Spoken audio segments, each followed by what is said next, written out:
السلام علیکم ورحمۃ اللہ وبرکاتہ۔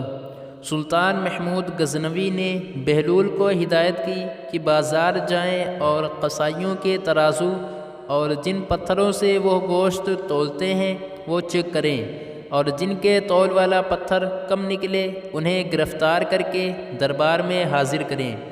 بہلول بازار جاتے ہیں، پہلے قصائی کا تول والا پتھر چیک کرتے ہیں تو وہ کم نکلتا ہے۔ قصائی سے پوچھتے ہیں کہ حالات کیسے چل رہے ہیں۔ قصائی کہتا ہے کہ بہت برے دن ہیں، دل کرتا ہے کہ یہ گوشت کاٹنے والی چھری اپنے بدن میں گھسا دوں اور ابدی نیند سو جاؤں۔ بہلول آگے بڑھتے ہیں اور دوسرے قصائی کے تول والا پتھر کو چیک کرتے ہیں، وہ بھی کم نکلتا ہے۔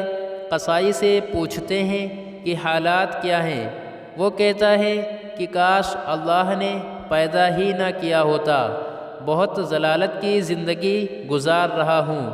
بہلول آگے بڑھے، تیسرے قصائی کے پاس پہنچے، تول والا پتھر چیک کیا تو بالکل درست پایا۔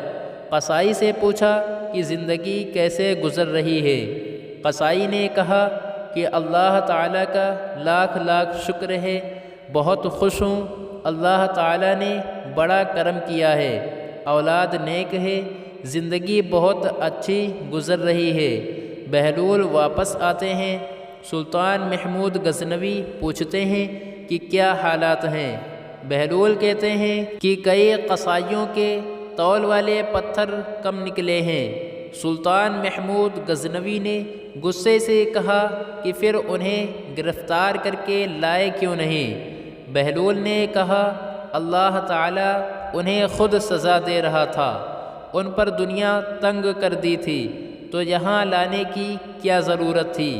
آج ہمارے بھی کچھ یہی حالات ہیں، ہم نے دنیا کو اپنایا ہے، دنیا سے چمٹے ہوئے ہیں اور آخرت کی فکر ہی نہیں۔ اللہ تعالی ہمارے حالات پر رحم فرمائے، آمین یا رب العالمین۔ مزید اچھی ویڈیوز کے لیے لائک، شیئر، کومنٹ اور سبسکرائب ضرور کیجیے، شکریہ۔